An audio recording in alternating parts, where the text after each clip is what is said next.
It was just another quiet evening for Officer Mark Reynolds as he patrolled the outskirts of town. The sun had begun its descent, casting long golden streaks across the highway. His shift had been uneventful, just a few minor traffic violations, nothing out of the ordinary. Then his radio crackled to life. Suspicious vehicle reported heading west on Highway 14, black sedan, possible connection to an ongoing investigation. Approach with caution. Mark straightened in his seat, his eyes scanning the road ahead. A minute later, a sleek black sedan came into view, gliding smoothly down the highway. The tinted windows made it impossible to see inside. Something about the way it moved, the speed, the deliberate steadiness, set off a quiet alarm in his head. Flicking on his lights, Mark accelerated and pulled up behind the vehicle. For a moment, nothing happened. Then, slowly, the car signaled and pulled over to the side of the road.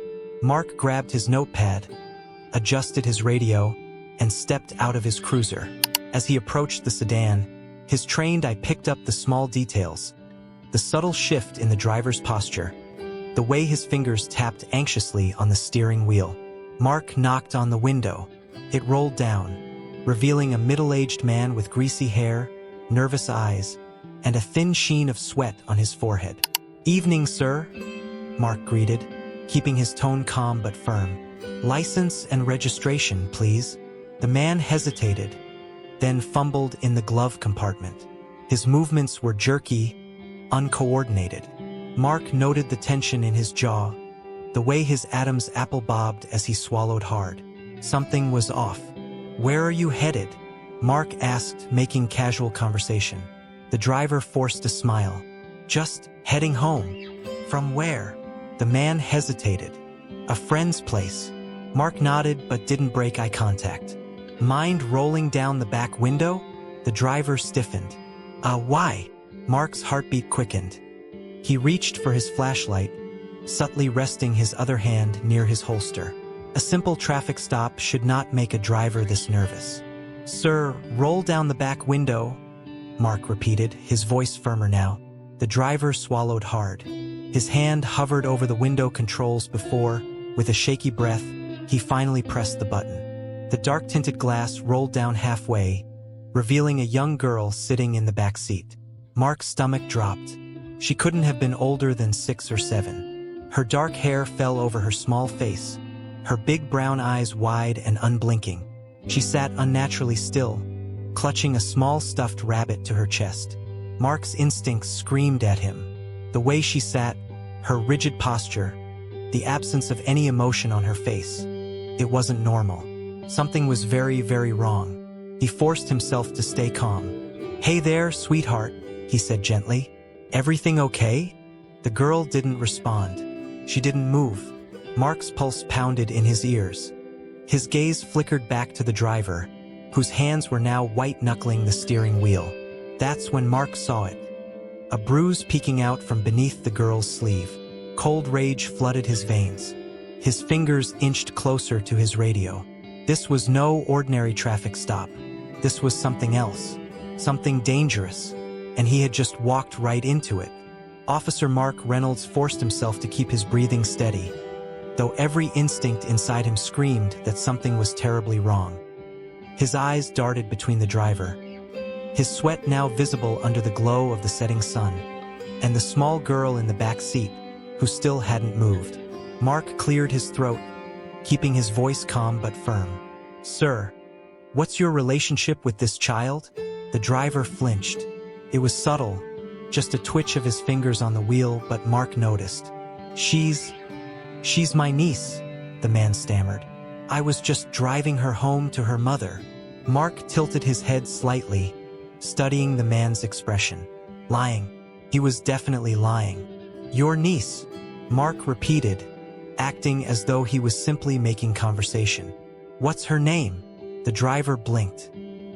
His lips parted as if he were about to answer, but nothing came out. He didn't know. Mark's grip tightened around his flashlight. The girl still hadn't reacted. She just stared straight ahead, her hands gripping the stuffed rabbit like it was the only thing keeping her grounded. Mark crouched slightly, trying to meet her eye level. "Sweetheart, is this man your uncle?" he asked softly. The little girl remained silent. A muscle in the driver's jaw twitched. "She's just shy," he snapped, shifting in his seat. "She doesn't talk much to strangers." Mark ignored him, keeping his focus on the girl. Her silence wasn't normal. It was practiced, conditioned. The pieces were falling into place. A man who couldn't answer simple questions. A girl who looked too afraid to move. A bruise peeking from under her sleeve. Mark made a decision. He straightened up and stepped back, forcing a neutral expression onto his face. "All right, sir. I'm just gonna run a quick check on your license. Routine procedure. Sit tight." The driver swallowed hard but nodded. "Yeah, sure." Mark walked back toward his patrol car, but he didn't take his eyes off the sedan. Something was going to happen. He could feel it. Sliding into the driver's seat of his patrol car, Mark pulled up the system and typed in the license plate number. No matches. Frowning, he tried the driver's name. Nothing. That was impossible. Every registered vehicle and driver should have a record in the system. The fact that there was no match meant either the car was stolen or the identity was fake. Mark's jaw clenched. He glanced back at the sedan. The driver was shifting in his seat, glancing toward the side mirror, his fingers tapping nervously on the wheel. Mark's instincts screamed louder. He turned back to the system and checked missing child reports from the last few weeks. It didn't take long. His stomach turned to ice. A 7-year-old girl, missing from a town just 2 hours away. Last seen with an unknown man outside her school. The picture on the screen showed the same dark eyes, the same delicate features, the same small stuffed rabbit clutched in her arms. Mark's hands curled into fists. This wasn't just a routine stop. This was a kidnapping in progress. And he was the only one standing between this girl and whatever fate awaited her. Mark reached for his radio. Backup. He needed backup now. "Dispatch, this is Officer Reynolds. I need immediate assistance on Highway 14. Possible child abduction. Suspect is in a black sedan. Driver is a male, unknown identity. Child matches the description of a missing person. Over." Static crackled before a response came through. "Copy that, Officer Reynolds.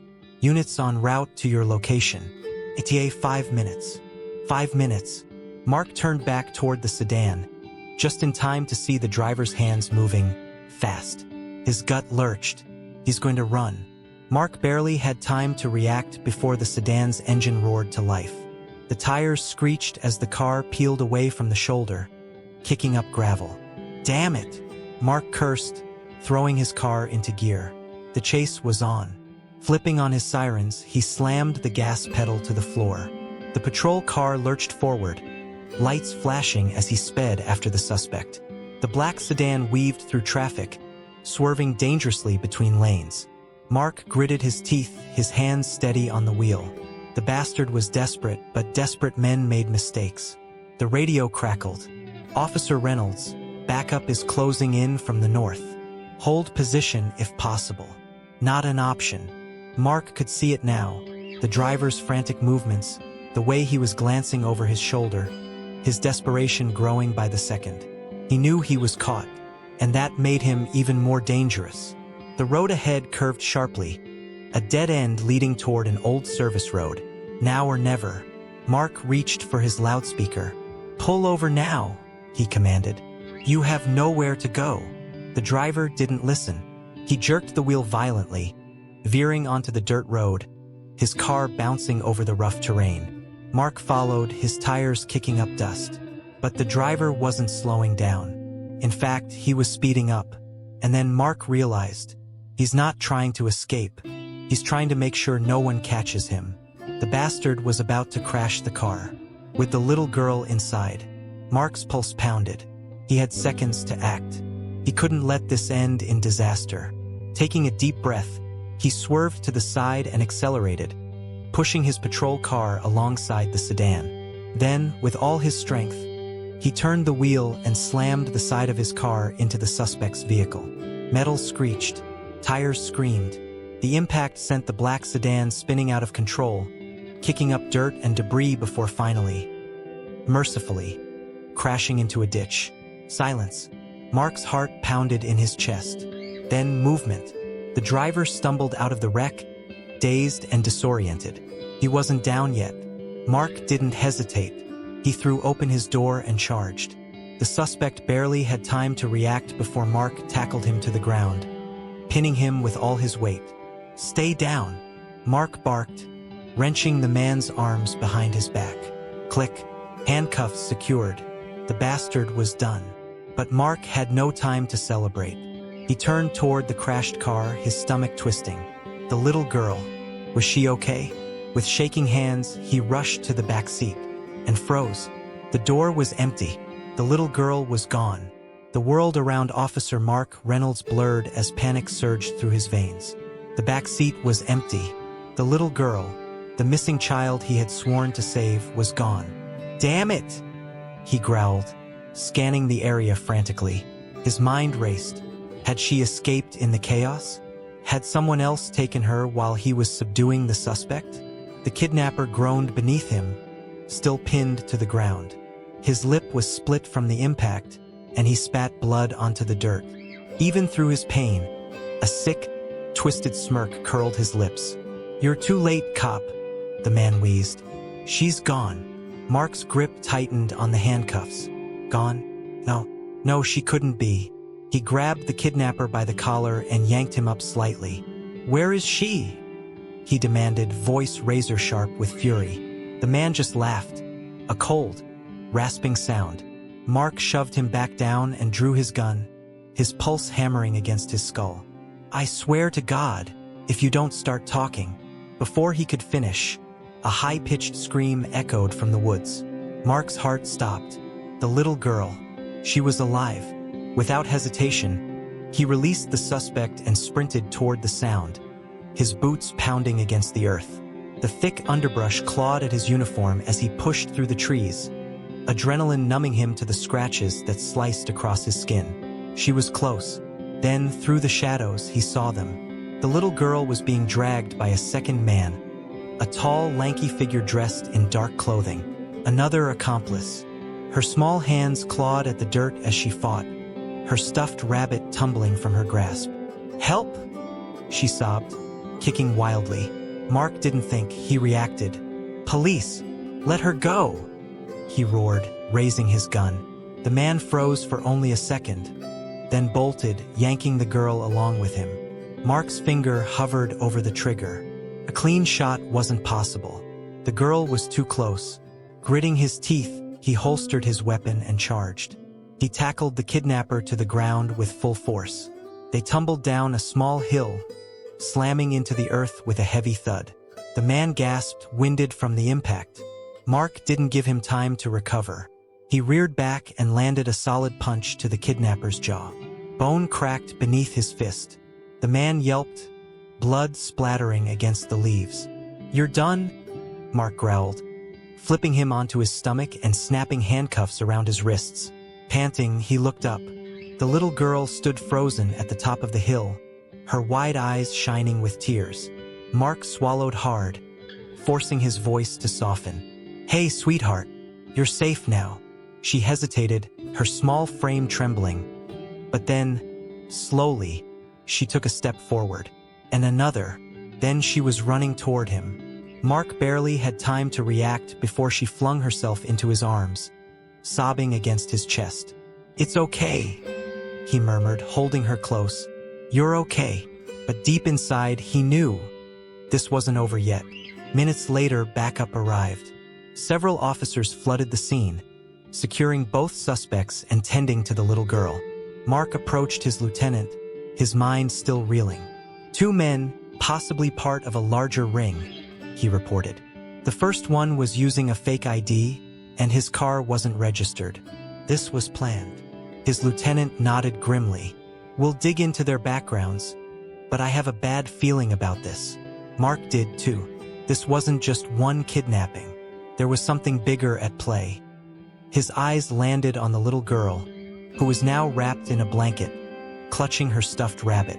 She had almost been taken away forever, and somewhere out there, there were others. Mark set his jaw. He wasn't stopping until he found them all. The police station was alive with activity. Phones rang, officers moved briskly through the halls, and the hum of radio chatter filled the air. Officer Mark Reynolds sat in the interrogation room, facing the two kidnappers. The first man, the one he had pulled over, glared at him with defiance. The second, the lanky accomplice, kept his head down, his jaw bruised from their earlier fight. Mark's hands curled into fists beneath the table. They had almost gotten away with it. The little girl, Emily, was now safe. She had been reunited with her parents, who had broken down in tears the moment they saw her. Mark had stepped aside, letting them embrace her, feeling an overwhelming sense of relief. But the work wasn't done yet. Now he needed answers. Detective Lisa Carter, one of the department's best interrogators, stepped inside the room, placing a thick file onto the table. She fixed the two men with an icy stare before flipping open the folder. "You two made a big mistake tonight," she said, her voice sharp. "We already have enough to put you away for a long time. But if you cooperate, things might go easier for you." Silence. Mark leaned forward. "We know this wasn't random," he said. "You weren't just planning to take one little girl. This is bigger than that. So why don't you save us all some time and start talking?" The first man, the one with the cocky smirk, scoffed. "You think we're just gonna spill everything? We know how this works." Lisa raised an eyebrow. "Do you? Because right now we're working on charging you with child trafficking. And in case you don't know, the feds don't take that lightly." The second man twitched slightly at the words. Mark caught the movement. He turned his attention to him. "You seem nervous," he observed. "You're in deep, aren't you? Maybe deeper than you meant to be." The man swallowed hard but said nothing. Lisa folded her arms. "If we have to, we'll find out everything without your help. But if you give us names, locations, something, maybe we can work something out." For a moment there was silence. Then the lanky man shifted in his seat. Mark saw the hesitation in his eyes, the battle between fear and guilt. Finally, he exhaled shakily. "They," his voice cracked, "they have more kids." Mark's stomach dropped. Lisa's face remained impassive, but Mark could see the tension in her shoulders. "Where?" she asked. The man hesitated again, then mumbled an address. Lisa immediately signaled to an officer outside the room. Within seconds, a team was mobilizing. Mark pushed back his chair, his heart hammering. "We're going now." The location was a rundown warehouse on the outskirts of the city. By the time Mark and his team arrived, SWAT had already surrounded the building. "We movin' fast," the SWAT leader instructed. "No chances. We get those kids out safely." Mark nodded, gripping his gun tightly. This was it.